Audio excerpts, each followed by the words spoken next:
jadi kali ini aku akan bawakan tema Orde Baru.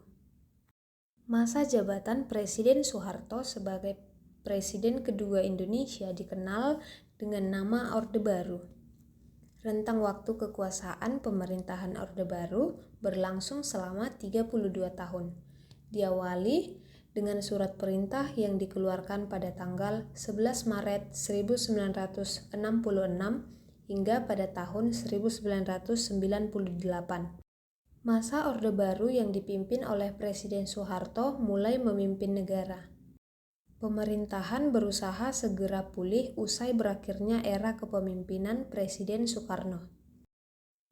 Orde Baru merupakan tatanan kehidupan bangsa dan negara yang dikembalikan pada Pancasila dan Undang-Undang Dasar tahun 1945. Di orde sebelumnya sempat terjadi penyelewengan dan penyimpangan prinsip utama.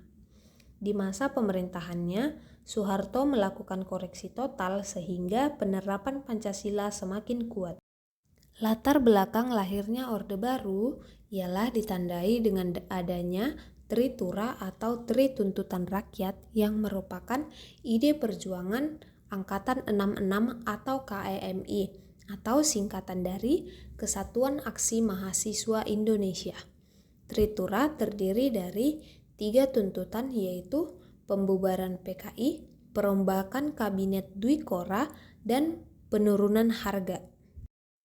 Tritura semakin panas karena sikap Presiden Soekarno yang bertolak belakang dengan aksi-aksi mereka, hingga terjadinya peristiwa G30 SPKI yang membuat rakyat Indonesia menurunkan kepercayaannya terhadap pemerintahan Presiden Soekarno atau Presiden pertama Indonesia.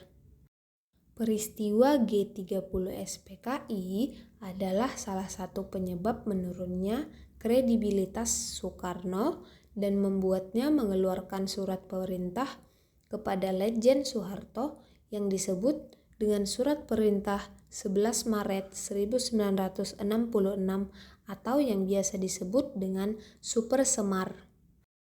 Dalam surat perintah tersebut, Soekarno menunjukkan Soeharto untuk melakukan segala tindakan demi keamanan, ketenangan, dan stabilitas politik. Super Semar menjadi titik awal perkembangan kekuasaan Orde Baru. Kemudian sistem pemerintahan pada Orde Baru. Pemerintahan Orde Baru menggunakan konsep demokrasi Pancasila. Visi utama pemerintahan Orde Baru adalah menerapkan nilai-nilai Pancasila dan Undang-Undang Dasar tahun 1945 secara murni serta konsekuen dalam aspek kehidupan masyarakat Indonesia. Di masa Orde Lama, komunikasi dan gagasan yang bertolak belakang dengan Pancasila sempat meluas. Hal ini membuat Soeharto di masa jabatannya melakukan indoktrinasi Pancasila. Beberapa metode indoktrinasi yang dilakukannya yaitu yang pertama, menerapkan pengerjaan P4 atau pelaksanaan pedoman, penghayatan, dan pengalaman Pancasila.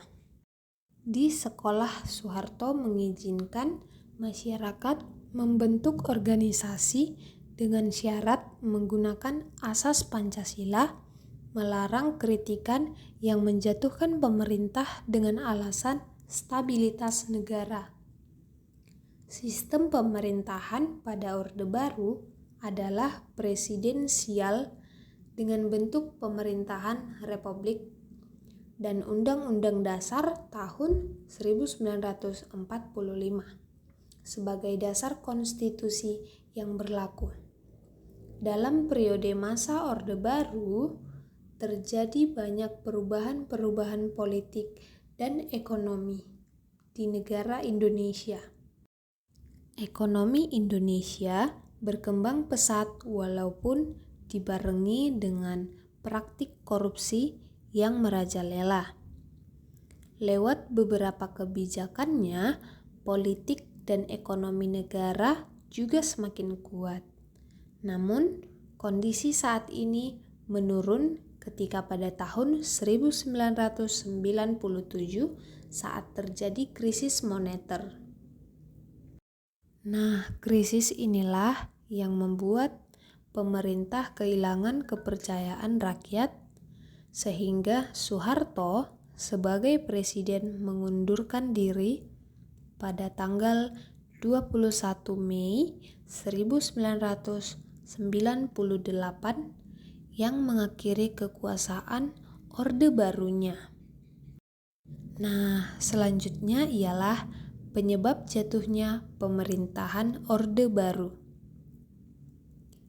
Meski masa tersebut perekonomian Indonesia melaju pesat dan pembangunan infrastruktur yang merata untuk masyarakat, namun pengembangan tersebut diikuti dengan praktik korupsi yang merajalela, kolusi dan nepotisme yang dilakukan oleh petinggi-petinggi negara di Indonesia.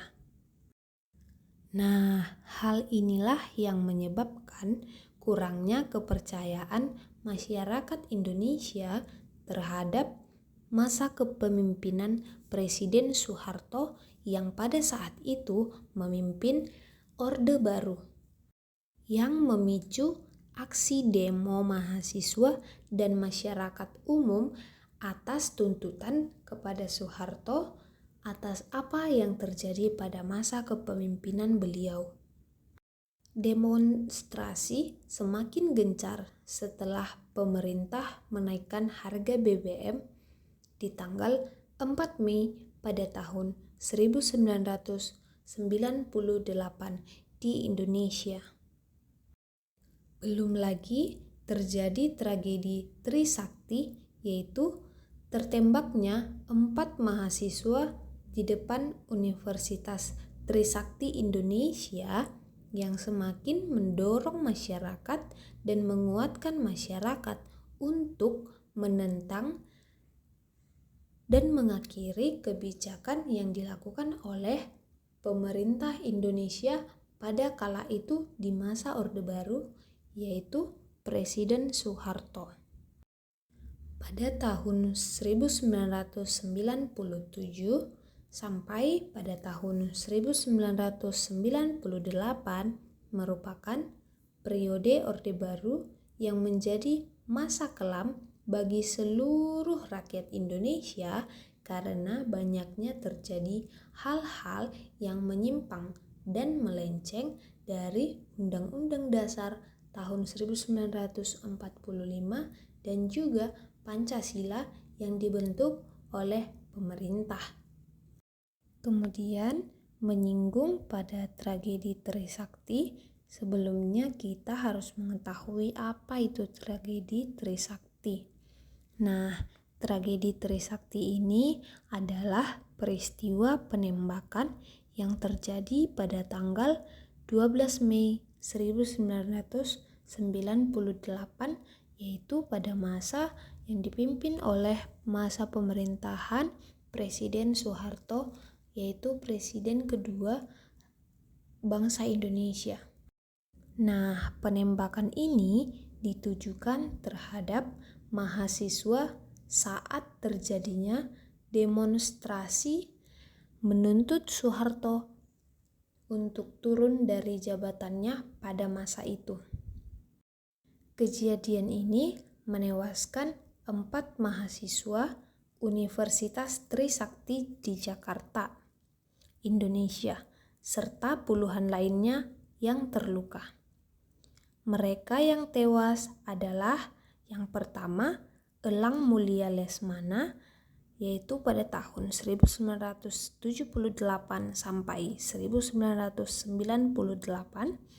Kemudian yang kedua ada Heri Hertanto yang lahir pada tahun 1977 sampai pada tahun 1998. Yang ketiga ada Haripin Royan yang lahir pada tahun 1976 dan wafat pada tahun 1998. Dan yang keempat Harry Hendriawan C. yang lahir pada tahun 1978 sampai wafat pada tahun 1998. Mereka semua tewas tertembak di dalam kampus akibat demo yang memanas, terkena peluru tajam di tempat-tempat vital seperti kepala, tenggorokan, dan dada. Peristiwa penembakan 4 mahasiswa Universitas Trisakti ini juga digambarkan dengan detail dan akurat oleh seorang penulis, sastra, dan jurnalis, yaitu Anggi D. Widowati, dalam karyanya yang berjudul Langit Merah di Jakarta. Nah, kemudian perekonomian rakyat Indonesia yang semula aman, tentram, dan baik-baik saja tiba-tiba menjadi sangat melesat dan mengalami kenaikan harga yang cukup drastis. Hal ini sangat ditentang oleh masyarakat Indonesia karena sangat melenceng dari Undang-Undang Dasar yang ditetapkan pada saat itu, dan ini juga melenceng dari janji Soeharto pada saat menggantikan Presiden Soekarno.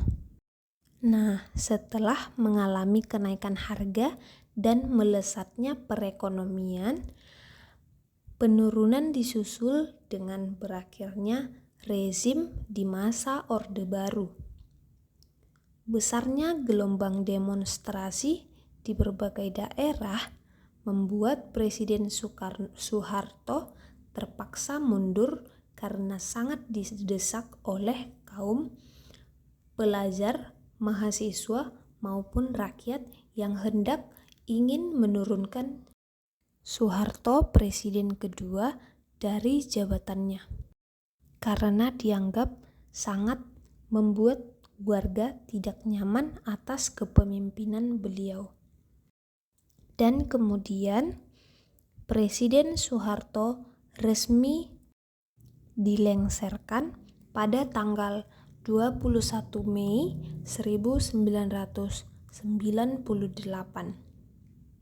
Setelah 3 dasawarsa beliau menjabat sebagai presiden, Orde Baru kemudian ambruk akibat krisis ekonomi yang terjadi dan melanda negeri Indonesia sejak tahun 1997. Nah, kemudian setelah lengsernya Presiden kedua Indonesia, yaitu Bapak Soeharto, kemudian bangsa Indonesia kembali diambil alih oleh Presiden ketiga Republik Indonesia, yakni Bapak B.J. Habibie, dengan masa jabatan pada tahun 1998 sampai pada tahun 1999. Beliau menjabat kurang lebih hanya 1 tahun saja. Nah, Baharudin Yusuf Habibie atau yang biasa dikenal dengan B.J. Habibie ini merupakan seorang tokoh teknologi Indonesia yang menjadi presiden setelah pengunduran diri Soeharto pada tahun 1998 di Indonesia.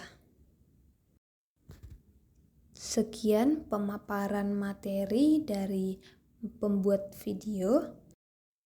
Mohon maaf apabila ada kesalahan kata maupun pengucapan.